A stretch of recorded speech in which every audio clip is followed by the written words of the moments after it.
Capítulo 82. Desesperados. Los imperiales apenas podían creer lo que veían sus ojos. Esos temerarios dieron un salto al hiperespacio segundos antes que dos enormes acorazados imperiales le cortasen el paso. Un momento de duda, y se hubiesen estrellado contra el casco del destructor imperial, lo cual sin duda alguna conllevaría a una muerte segura. Desde la cabina de mando de la estación orbital de Fondor, un colérico inquisidor exigía resultados a sus subordinados. ¿Hacia dónde se fueron? Gritaba en su rabia. Estamos tratando de determinar su ruta El oficial apenas pudo dar su informe cuando sintió una fuerza extraña presionar sobre su cuello. Todos los presentes quedaron petrificados del miedo, pues no era la primera vez que algo así ocurría en las instalaciones de Fondor. El pobre oficial, que nada podía hacer, ni era responsable de lo sucedido, se vio presa de una ira inmaculada que se aferró a su cuello como la horca de los condenados. Su cuerpo se alzó en el aire, siendo arrastrado por una fuerza invisible hacia el frente de su superior. Carente de oxígeno. Luchando en vano por tratar de zafarse de un agarre intangible, el oficial se retorcía mientras sus lamentos demostraban su agonía. El resto de presentes sabían que era injusto. Sabían de su inocencia. Pero ninguno tenía el coraje suficiente para alzar su voz en su defensa. El oficial estaba solo. Solo contra una furia descontrolada. A merced de un ser sin piedad, ni cordura. ¿Dónde están? El oficial se retorció con fuerza, luchando en vano para dar una explicación que no podía expresar con palabras, pues la falta de aliento ya le impedía gesticular siquiera un mísero sonido de agonía. Solo el aire de su estómago le permitía expresar su último aliento. Y de pronto, su dolor terminó. Los presentes sintieron un escalofrío recorrer su cuerpo cuando escucharon el sonido quebradizo de los huesos y la carne. El cuello del oficial se torció de una manera tan abrupta y antinatural, que aquellos que tuvieron la mala suerte de estar mirando al frente, obtuvieron una escena que nunca más podrían olvidar, y los atormentaría en sus peores pesadillas de ahora en adelante. Al menos Darth Vader tenía el control suficiente para solo partir la médula espinal de aquellos que mostraban incompetencia ante su presencia, pero no Hall Hell. El inquisidor usó la fuerza para girar la cabeza del oficial más de 180 grados, desgarrando no solo su espina dorsal, sino también músculos, tendones, tráquea y todo a su paso. Si la piel no fuese un órgano tan flexible, el sangriento espectáculo hubiese teñido de rojo el suelo bajo sus pies, así como los iris endemoniados del Chitababel. La pregunta era: ¿quién sería el próximo en experimentar su ira? Lord Howlhell, detectamos la firma de la nave intrusa. Se dirigen al borde exterior. ¿Coordenadas? En las inmediaciones de la SAN, señor. Preparen mi destructura. Partiremos en 15 minutos. Mientras tanto, en el interior del Sentinel, un caos total se desataba. Bly hacía lo posible por predecir los posibles obstáculos en la ruta, pero viajar a la velocidad de la luz ante la incertidumbre era algo absurdo. Delta hacía lo posible por mantener el curso de la nave, aun cuando los propios controles no respondían del todo. Derecha. No había tiempo para explicaciones. Ni tiempo para reaccionar.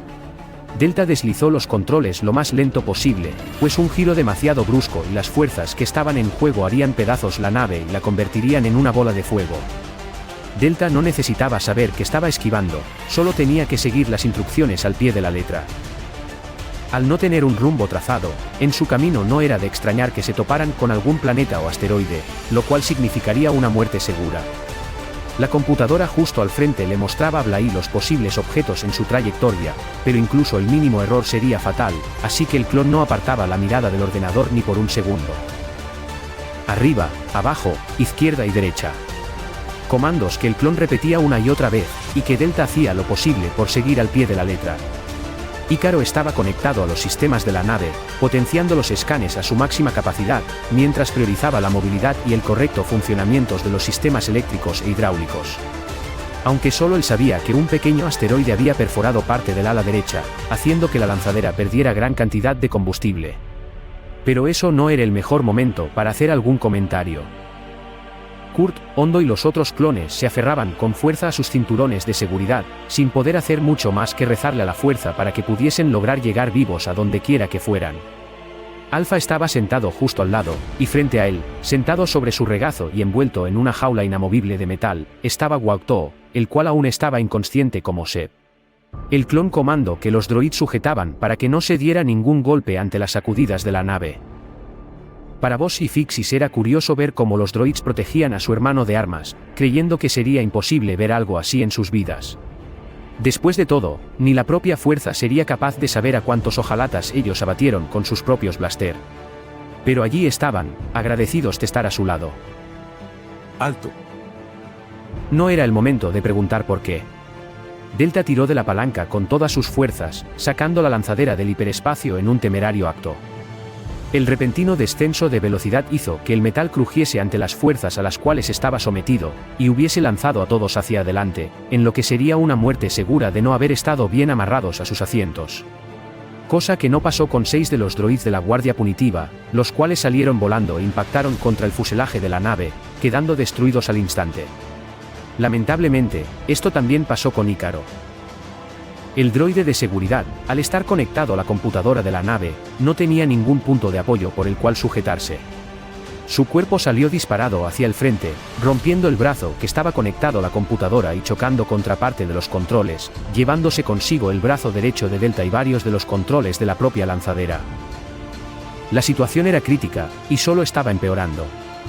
El motivo por el cual Bly dio la orden de detenerse era porque justo al frente, se mostraba un gran planeta, que sería imposible de esquivar a la velocidad a la que viajaban.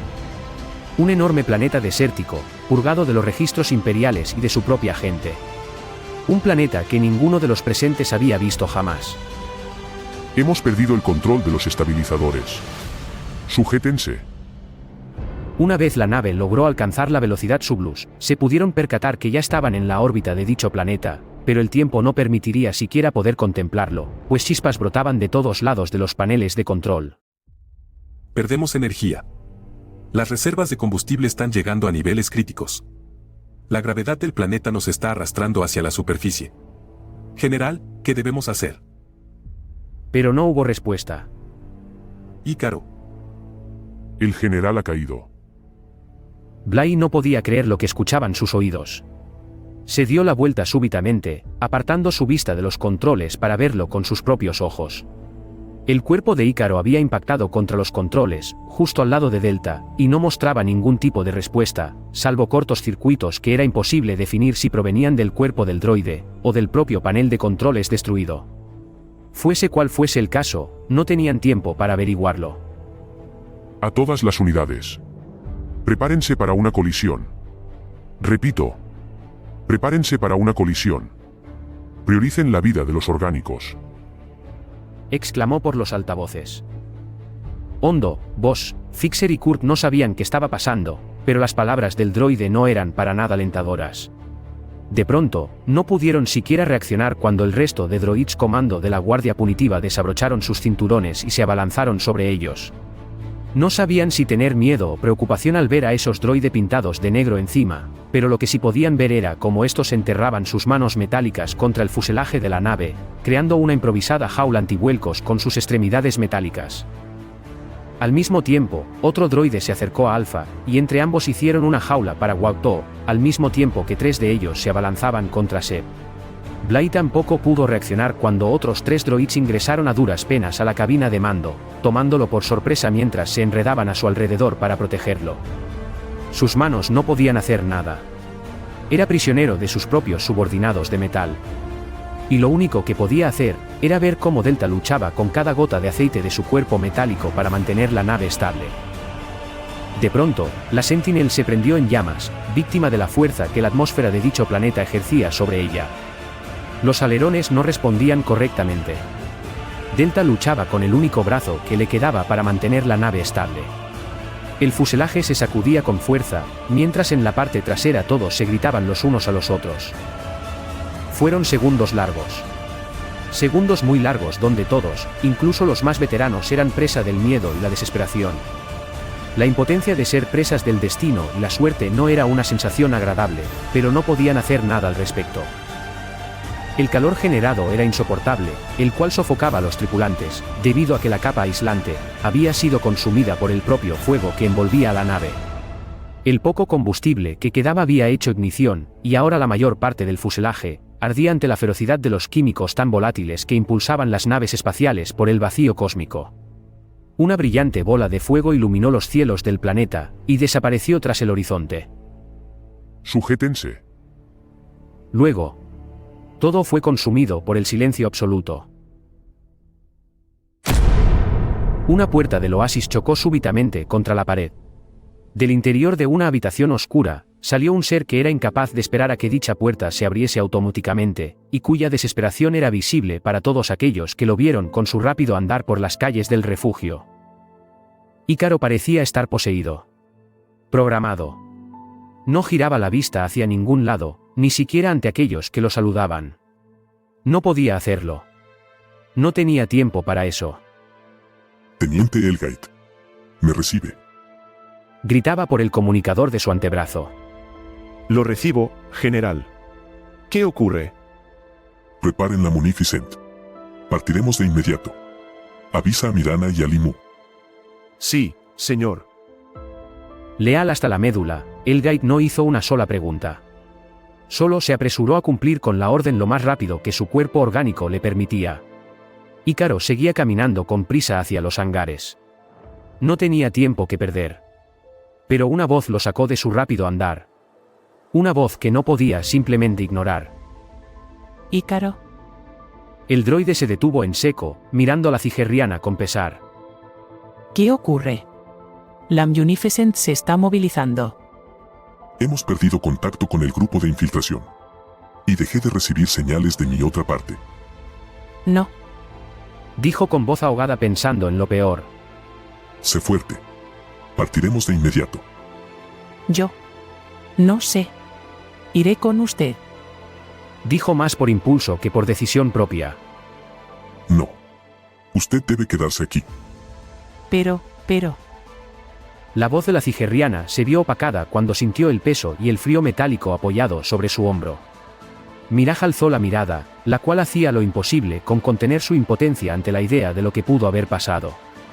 Y con ojos cristalinos, miró la penetrante luz roja de los sensores ópticos del droide. Luz que brillaba más fuerte que nunca. Lo traeré de vuelta. No importa qué pase. No había que ser muy listo para saber a quién se refería. El amigo de uno, el compañero de otra. Un solo ser que no era siquiera capaz de imaginar lo importante que era para el resto. Aquel que le mostró más allá que números y cálculos a un droide. Y aquel que le devolvió la felicidad a un alma rota. Tráelo. Trae de vuelta a mi Wakto. Ícaro la vio. Vio un rostro que nadie había visto hace más de 6 años. El rostro de la verdadera reina de Cigerria. Un rostro colérico y autoritario. Uno que no aceptaría un fracaso como respuesta. Uno que, incluso, logró estremecer el pensamiento lógico de un droide como Ícaro. Entonces, su comunicador sonó. Capitán Limu. ¿Qué sucede? General. El Kandosí está listo. Si Ícaro tuviese rostro de seguro hubiese dejado escapar una sonrisa. Una muy satisfactoria. Con la misma intuición, Miraj, reina de Cigerria, vio en el droide un aura autoritaria incluso más fuerte que la suya. Una que mostraba seguridad y determinación. Una que su núcleo de midiclorianos expulsaba sin control. Una resolución inquebrantable. La de un ser, vivo. Excelente. Preparen todo. Partimos de inmediato.